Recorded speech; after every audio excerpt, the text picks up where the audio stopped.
Hey, we're still listening to the same album, Dirty Computer, because the computers are kind of dirty. But so are a lot of other people. I don't know. This is Jazz. Hey, I am working hard and celebrating a holiday how best I know how to celebrate a holiday, which is by doing exactly what is best for me to be doing right now, which happens to be organizing. I found a little document that I've had for a while. It's a relationship anarchy smorgasbord.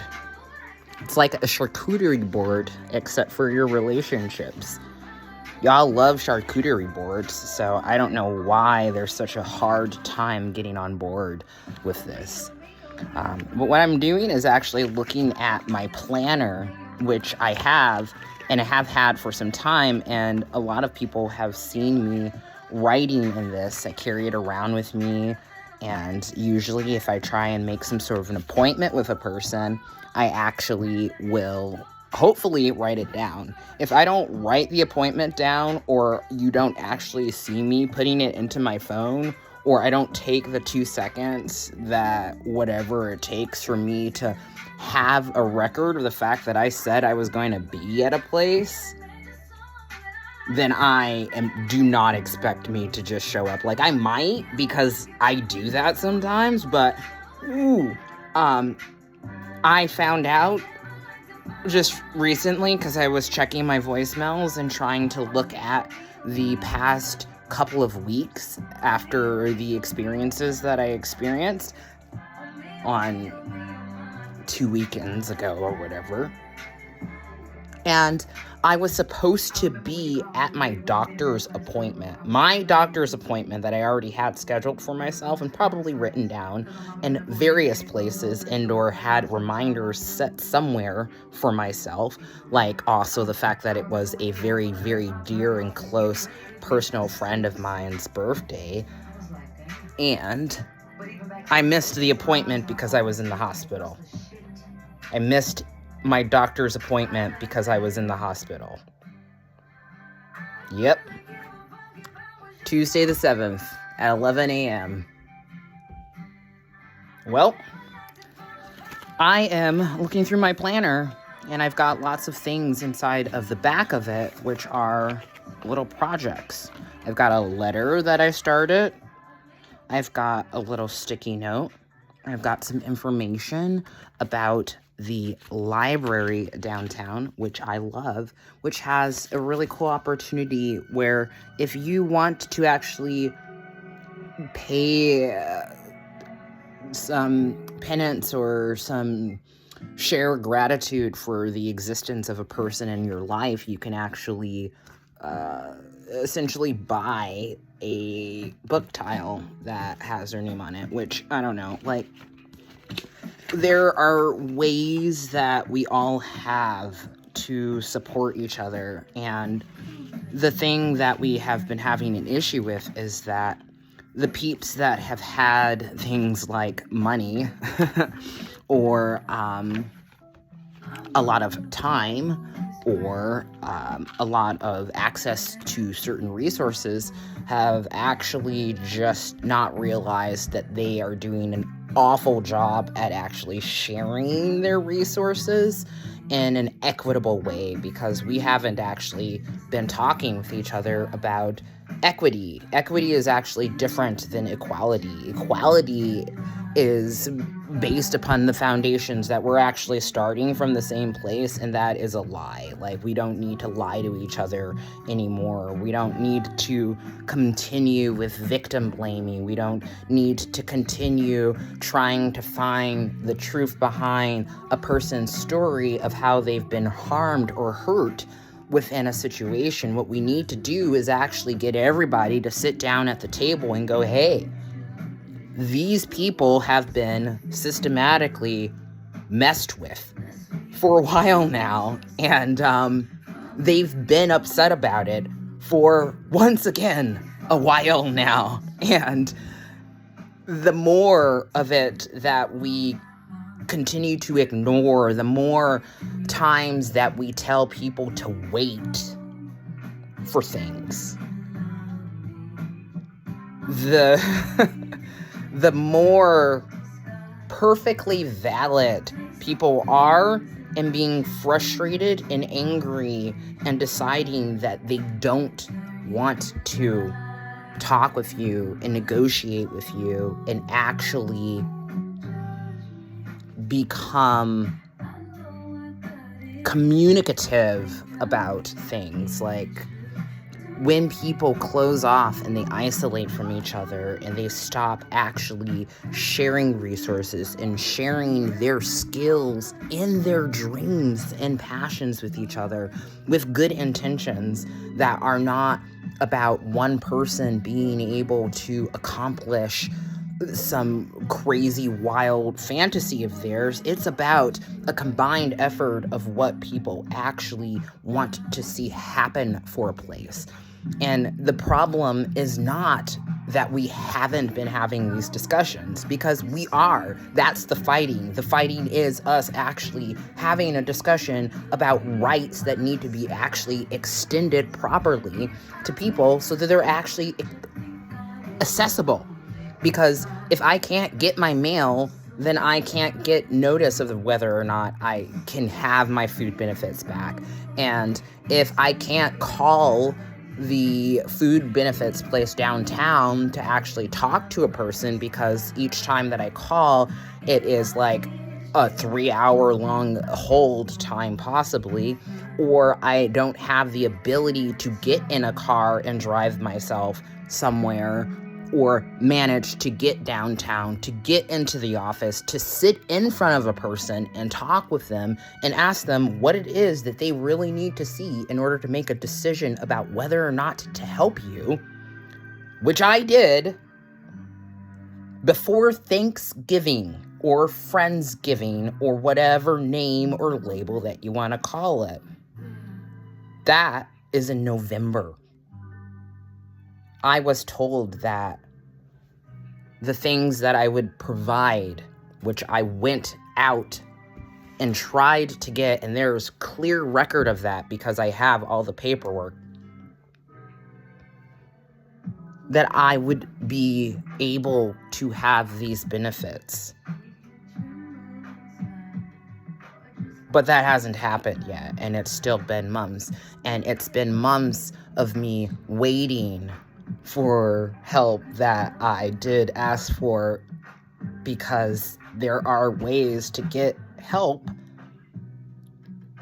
and there are programs that are being created, but there's still barriers and limitations that are keeping people from actually getting the help that they need, that they actually need. Because the people who are setting up these programs and the people who are feeling as though they are giving lots of people opportunities for things are in fact still participating and doing the exact same thing that we have that we're starting to do, which is give people ultimatums.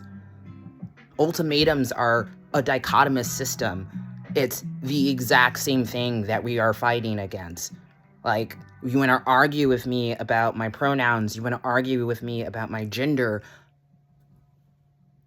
and I am sitting here like, you clearly are not actually worried or focusing on the real problems that are going on right now in society, because you are more worried about your level of attraction to me as a person who does not have a gender, because my gender is gender. Like, go get over yourself. Like, you can still date me if you want. These are options that you get to partake of. You get choices. You get freedom. The freedom is there for you to actually do something about. But the systems of slavery are still rocking and rolling. They've just changed names and faces like everything else does. So, you want to come work for me? Because I can definitely use help cleaning my house and organizing, and also just listening to me, because I am constantly writing and creating content just by being myself because of the kind of person that I am. I can't actually stop myself most of the time, which is also a thing that y'all all hate about me. I'm a bull. I will run fast. I will stampede. I will destroy things.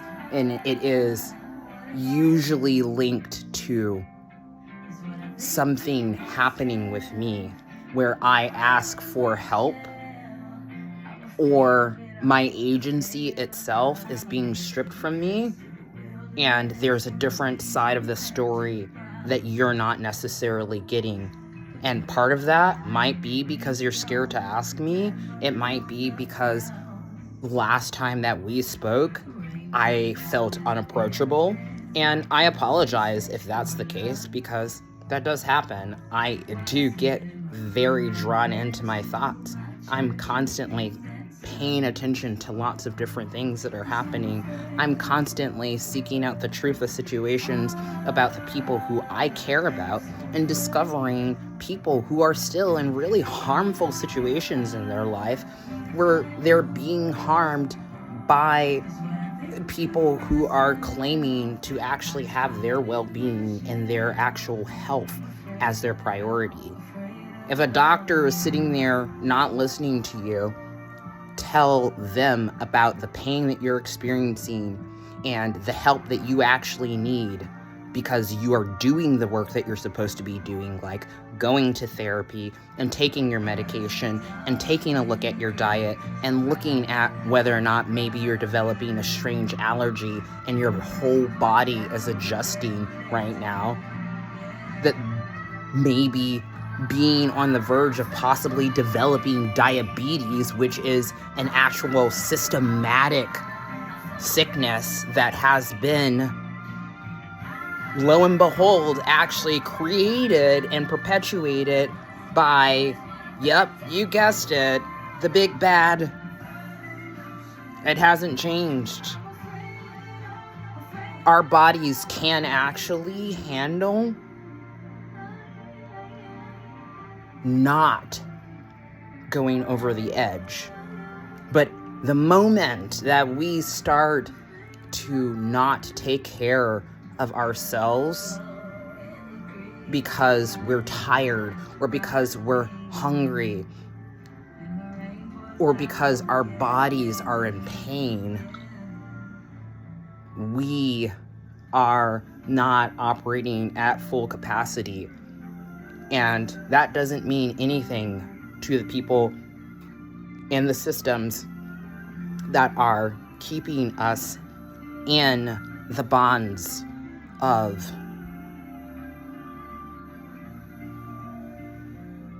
this life that we are all kind of not enjoying. Maybe you're enjoying it. If you're enjoying it, let me know what you're doing to enjoy it. Also, let other people know what you're doing to enjoy it. Make sure that you gather as many people around you that you love and care about, and also get them to enjoy it, and to pay attention to the people that are close to them and the actual problems and the people that are being harmed that are close to them. Because we can focus all day long about things that are happening very far away from us, and there's very little that we will be able to do. But what we can do is actually control ourselves and control what we are actually doing, taking care of ourselves, but also being transparent and honest and there for the other people that are doing very serious, hard work at trying to take care of communities. Because even if you are a silent partner, even if you are someone who is doing something behind the scenes, your participation is still a part of the system, and you need to rest, because you haven't been, because you've been working, and you've been working for free. And technically, if we're in a capitalistic society, we should probably stop working for free and actually get people to pay us. But I don't have a job, so if I had a job, maybe that'd be a little bit different. Well, I kind of have a job. That's true. I started a business, and I do also have another gig job that I do from time to time. It works really well for me because I'm able to actually have full agency over my schedule for it. Basically, this person's like, hey, here's what's happening. Can you help with any of these? And I go, yeah, I can. And they're like, cool. You already know what to do. We have a conversation and we connect and we make sure that we're on the same page about things. And then the relationship itself in a work environment works really well. And we're happy. We come out of it not upset with each other, feeling still connected and still appreciative of that relationship. But the thing that gets exchanged has just been money and time.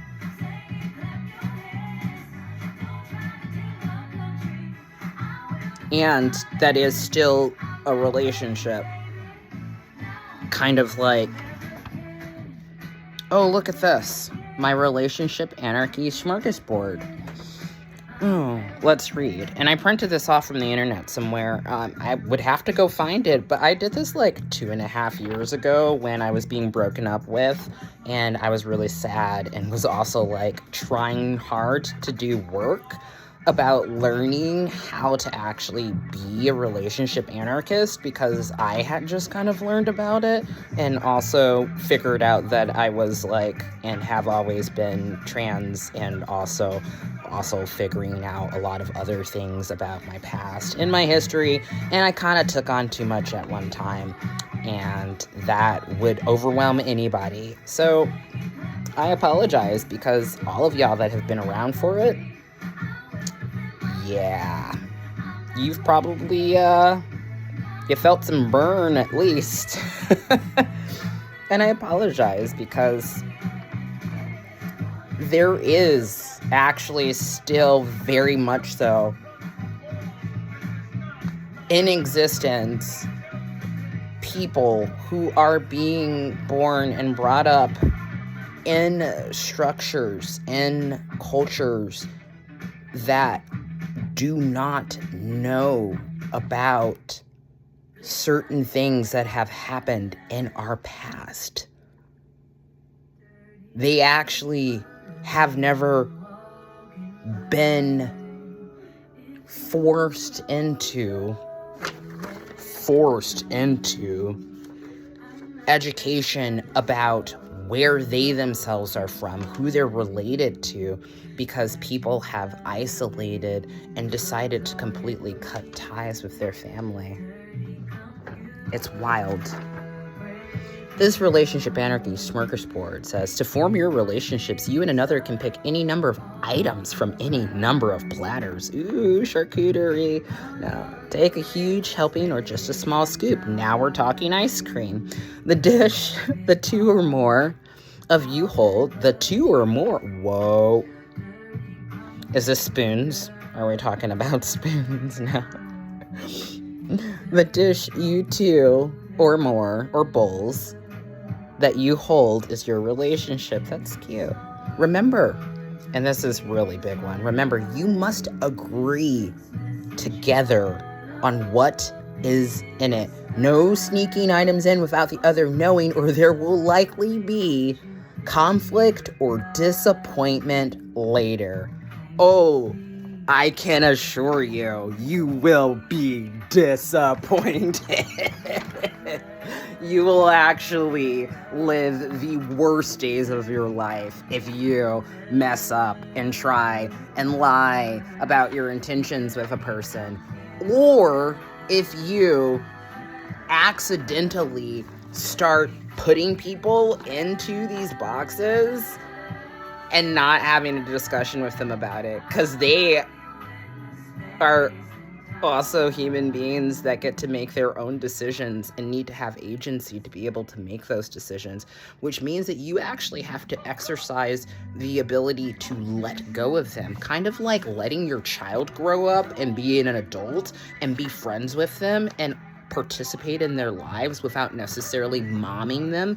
Because you know what people hate is when their mom shows up to the party as their mom and not like their bestie, because they've grown up and now they can have a relationship where they're friends instead of fighting still about things that happened when they were 13. Concepts. Maybe if you don't misgender me, we can do that. It's fine. There's a bunch of different little boxes here. One of them is, business partners. Oh my goodness, business partners. I've been asking the community for partners and talking about how I need company and how I need people. And I'm literally like, I have a whole thing. Romantic, friendship, life partner, physical touch, emotional support, social partners. Literally, people that you feel comfortable going and being seen at events with. You don't have to be in a sexual relationship with them. You don't actually even have to be dating them and that sort of a concept, but that's just the language that we have. Our language is gendered. The language is gendered in such that these relationships that we have are all very similar. And they have power dynamics. Calling someone your fiance sounds different than calling them your boyfriend. It sounds different than calling them your partner. It sounds different than calling them your husband. It's a label that you put on. It's a mask that you place upon your face. It's a name. It is a label. It does not define what is except if the person or the entity itself says, hey, yo, my name is this. This is how you can refer to me. Please do that. I understand if you forget, because I forget things all the time, and I'm not going to be upset with you if you do honestly actually forget. But if you keep misgendering me, then you're doing it because you're not actually thinking about me while you're talking with me. Because if you stopped yourself and you actually started to think about what you were saying and who you were saying it to, you'd be like, oh, wait.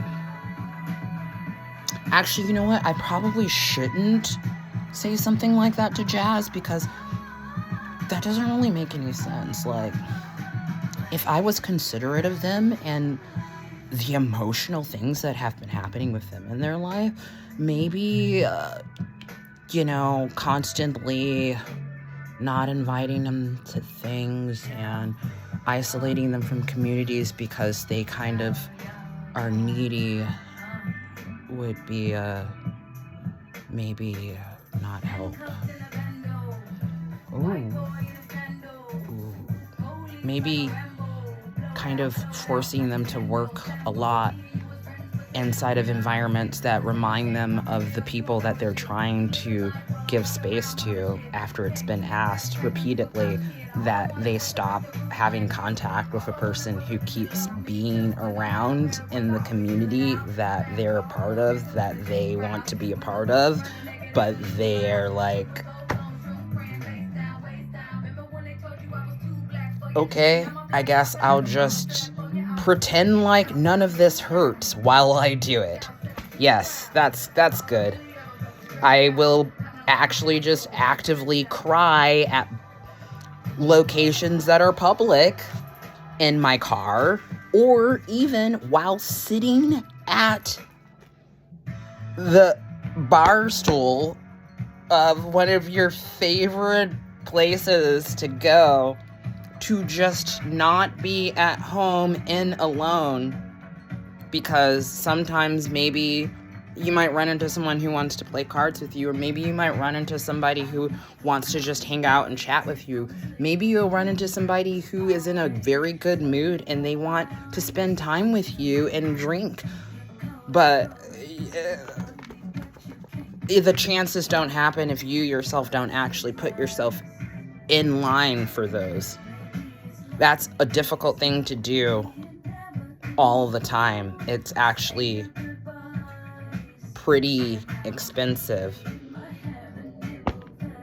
And if you don't have any money, then you can't actually do stuff like that. Oh my goodness. Wait a second. Are you saying that if you're poor, you can't date people? Oh, wait. Crap. You know what? That's a good point, because, like, what if I were a single parent who is raising children, like, multiple children on my own? And, like, first of all, who am I going to get to babysit? Like, I don't want my parents to babysit because my parents are kind of crazy. Love you. And I can't get their other co-partner to help, because then they're going to be all up in my grill about having had to want to go on a date. I don't want to talk to them about that. How do I do this now? Now this gets really hard and very tricky, because I'm trying not to be completely transparent about things, because other people don't have the baseline respect or consideration for the fact that, hey, maybe I want to have a life too, but you know what? I also made a commitment. I had children. They're here. I'm going to take care of them now. But I'm not going to take care of them inside of some sort of, like, blah level of here, have no attention, have no agency to be children and actually be happy and have fun and do the things you're supposed to do, which are explore and be curious about life. Like, our children are doing all of the hard work that we procrastinated on right now. And parents across the world, get this, are so angry at how brilliant their children are that they are unwilling to hand over the reins, because they are like, but you're my daughter. Like, I love that, right? You're just like, okay, Mom, I love you. I really thought that, like, today, instead of us being inside this relationship that makes me feel like I am 12 again and sitting here while you're yelling at me about wanting to wear makeup, and I don't even care about makeup. I just wanted to try it or whatever. But you are upset with me because I got into some makeup that was important to you. And you don't realize how harmful it is that you are taking that out on me. And I don't even understand the context of it. But when I get older and I talk with you later on, this is not a real story, by the way. I stole my mom's contacts a lot. She had these hazel contacts, really cool. That's why, like, there's one picture of me, I think, out there. It was from when I was in Cleveland, Ohio, and I was spending time with Chris, my brother. We actually found they had these just, like, little contacts. They don't have any prescription in them, and you can just pop them into your eye, and then they make your eye look different colors, and it's cool and fun. And we were like, heck yeah, we're doing it. They were a bad idea, by the way. They dried up. And for me, a person who has not only dry eyes, because I worked in construction for over 4 years. By the way, worked in construction for over 4 years. Construction, not production. I've also worked in production for over 4 years. But, moving on, the contacts they were fun, but they were a bad idea. And I can't see if I don't have my glasses or my contacts on. And one of the things that has surfaced multiple times that I've tried to make sure people remember or like have like a concept of when they think about the day that I destroyed a bunch of stuff and like arguably had a lot of really scary behavior for me as well, by the way. Terrified, had a terrifying time, got arrested, and possibly other things like I still don't really remember fully because, oh my goodness, I literally got injected with question mark. It's not like they were like, this here is da-da-da-da-da-da-da-da-da-da, let us read this entire document out to you really fast and all of the side effects to make sure that you won't have some sort of weird chemical reaction that makes it feel like you are having a sleep paralysis dream while you're taking medication that is given to you for your own safety. Oh, you know, that actually does sound really bad now that you talk about it that way. If I were at the hospital and I was given medicine that literally made me have a sleep paralysis dream at the hospital that I'm already at that I don't want to be at, yeah, would you have a good time? Or would you be like, look, y'all, I love you, but yeah, I'm going home. I am walking my butt right on out of here.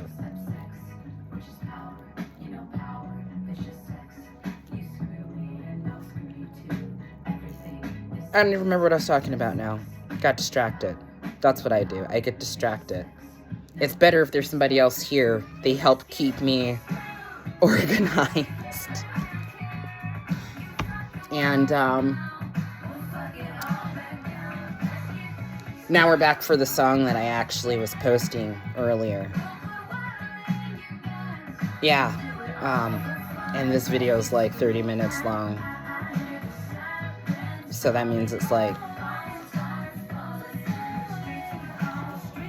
I don't have my watch on, and I'm taking a video, so I can't actually check and see what time it is. Which is actually just another really tricky way that they've actually made things slightly more unsafe for people, because at any point in time, if you're not able to actually tell what time it is, yeah, how would you know how much of it has passed? I mean, you get injected in the hospital and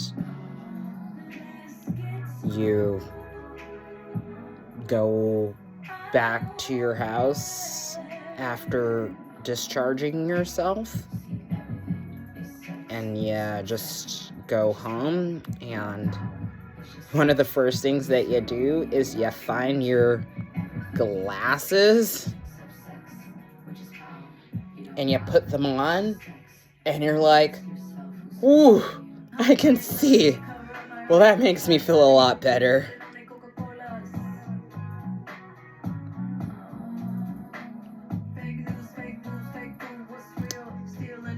Yeah. So, I think, since I've rotated around to being listening to the song, that knowing that I started this in celebration of one of the time holidays that we experience throughout the day, because time being my fun thing to, quote, play with, also has certain random holidays, or just certain times of the day that kind of poke out for certain people, where they seem to show up more. they're all different types of signs. They are all actually linked to lots of other fun things, like some people happen to look at the clock a lot when it's 11:11, and then they can make a wish. Some people who like to smoke see that it's 4:20 and they are like, heck yeah. Some people say that it's 5 o'clock somewhere. Cheers. Some people are waiting for the clock to hit 5 because they're at work and they don't want to be at work, but they watch the clock. They waste their time wanting things to change. They aren't enjoying themselves. They're not being with the people or the things that they are meant to be with. And I set up this alarm because I am getting on top of organizing myself. This is actually a fun new thing that I have. Boop. It's not 5:05. Though that is when the alarm's set for, because that clock runs a little fast, because I love wasting time, and I know myself. I know that I will, and I know that that alarm was meant to remind me that I haven't napped, or that I did nap and now I need to wake up because I have things that I need to take care of, and hopefully I've been able to rest. But I'm going to let you in on a secret. It's not a secret. If you've already been paying attention to the fact that I've posted things earlier today, then you know that I haven't actually rested yet, which means that I am going to be tired soon if I don't take care to try and find other ways to connect and get energy, which is actually something that we can all do. But we all know how, and we all do it all the time. And it's actually a drug, and it is arguably one of the drugs that I actually learned the most about while I was at the hospital. And thankfully, that is the very one that I have been having a lot of difficulty with. And that drug, what is that drug? It's food! Yum, yum, yum, yum. Because what if I am maybe developing diabetes? And I had a sugar spike because I ate literally boxes and boxes of cookies for like days. Because I did. I ate a lot of boxes of cookies during the holiday season. And I will eat lots of boxes of cookies and lots of ice cream because I love it. Maybe too much. Maybe enough to make myself sick. Maybe enough to literally give myself an entire manic sugar overdose episode. Oh my goodness. That's literally happened to people that I know and love that have literally done a lot of work to get themselves to the points where they are now, where they know that that's what happened. But there are still other people who won't believe them. And harmed them during that, or they, unfortunately, were unsafe for a certain person to be around, so they got harmed and harmed other people, all in the process of, unfortunately, an imbalance that is not fully their responsibility, because what we put into our bodies always changes the balance of our bodies. And we also participate in making decisions about what it is and how much of something that we put into our body. And once we start to understand ourselves and our bodies, what our bodies are actually battling, then we can actually start to find the help that we need. And then when we go to try and find that help that we need, because we know what our bodies want and what our bodies need, and people keep saying, no, I don't think it's that. I think it's that you need to go to therapy. No, I don't think it's that. I think it's that you need to stop drinking. No, I don't think it's that. I think that you need to go to rehab. No, I don't think it's that. I think it's that you just really have never actually asserted yourself properly. And oh my goodness, you know what? I think also that what you should really do is just keep working harder and really just like work yourself until you never think about it again, because that's totally fine. That totally works. That definitely makes the problem go away. It definitely doesn't let the problem sit and fester in the corner and get way worse than it was to begin with. Anyway, I gotta go because I'm hungry. And I've been talking for 40 minutes straight. And I'm not tired.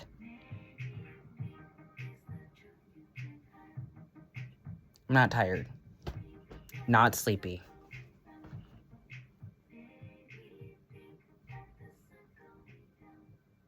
Oh, and I have all my meds, by the way. Like, I actually already had all of my meds. Like, I don't actively need to go to the pharmacy for new meds if I have my meds already. Unless they suggest a new one. But if they don't really actually ever call that prescription in to the pharmacy, it doesn't actually show up for the pharmacy. And then if the pharmacy has it show up and the people who work at the pharmacy don't actually care about the person that much, they're not going to go out of their way to, like, I don't know, call that person and go, hey, by the way, we've still got your prescription here. Or, hey, BT Dubs, you have a prescription here. Did you know that? And you know what else won't happen? You won't get that phone call if your phone is off. Hello. Barriers. That is the way you keep people out of things, is by keeping them isolated and imprisoned in their situations.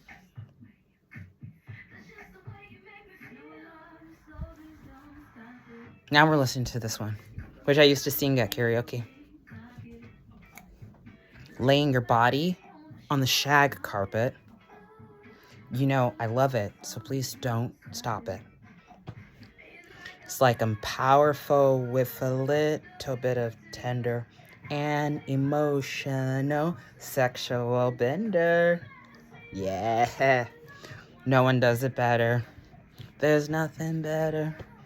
That's just the way you make me feel.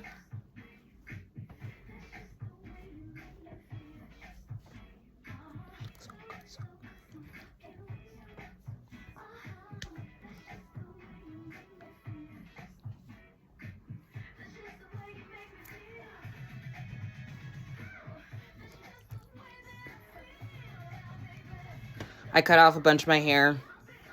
You can kind of tell. One of my friends, I'm gonna call him my friend, because I think I'm okay with being able to do that. Immediately noticed that I had cut off part of my hair, even though I had a hat on, and I was like really sad for like a whole hot second, because I was just like, you know, like, you really just like right on the calling out. But this friend is a child, and that was one of the things that I was going to get to, which is that I love children because they will call you out on things so fast.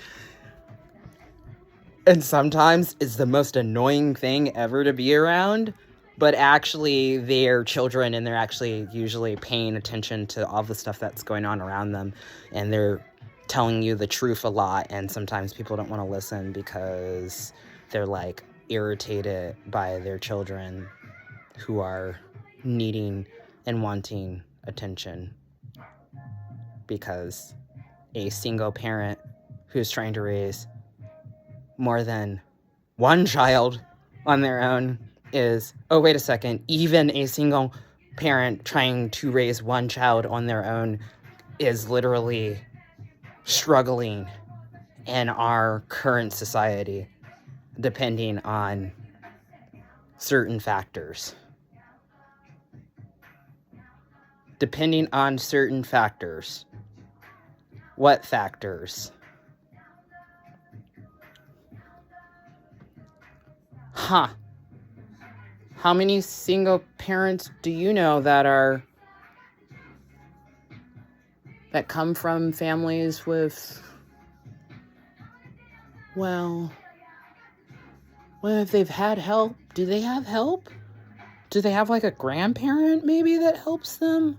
Or an aunt? Or any family?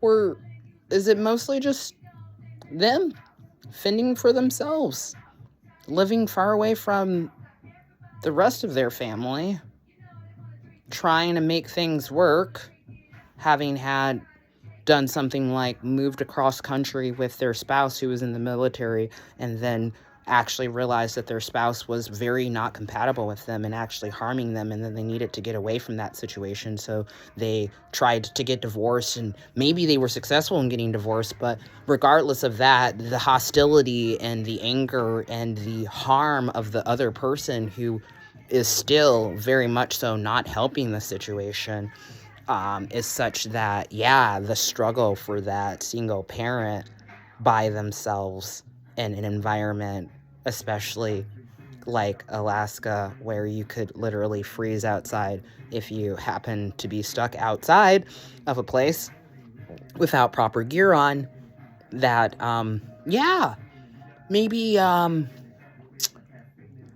instead of comparing the situations in that way, you actually just realize that by trying to compare the situations, you are continuing to do exactly the same thing, which is try and make a judgment call and decision on who it is that actually deserves the help that they're asking for. Because for some reason, when people ask for help, you don't believe them about them needing help. Or, oh, wait, that's what's really happening, is it's not necessarily that you don't believe them about the help. It's that you don't think that they deserve the help because they should be doing something in order to have that help, like being not queer. All right, I gotta go because I'm starting to talk too much and I'm gonna get in trouble, because I always get in trouble when I start talking about the actual truth to people out loud about stuff. I don't know, it seems to upset people. Also, they think I'm crazy. I am crazy. I literally am, probably, yes, 100% on the whole scale or spectrum. Because, like, y'all, how many times have I said I'm neurodivergent? I don't know how time works. I can't remember my own name when I wake up in the morning. Now, that's not true. I can remember my own name. But, like, do I want to see you asking me about my name first thing in the morning? No, I don't. In fact, I don't want to see anybody except for the person who I love enough that when I opened my eyes, when I saw them, I'd be like, okay, that's fine. Anybody else? And I'm like, I hate this. No. Even when it's a person who I love, I could still wake up sometimes and I'm just like, nah. Actually, what I would like to do is continue sleeping. But you know what usually happens?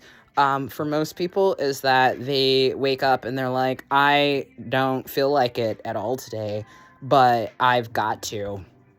Because if I don't, the person who is over there sleeping, who usually when I look at them, I am filled with nothing but love and desire to make them happy and to be with them and to continue living life in this journey that we have together with them, that I've got to go to work so that we have enough money to make sure that we make our payment on the mortgage so that we can continue living inside of this house, inside of this beautiful place where we get to see things like the fucking, excuse me, I always do, I'm always going to curse in the video, Northern Lights, also known as the Aurora, which is probably not out tonight because snowstorm. But hey, storms do some things, and clear skies do others, right? Okay, really going now, because still didn't actually even take a sip of water, but I'm looking at my water bottle right now, and I'm walking over to it, and I'm going to press the stop button right now.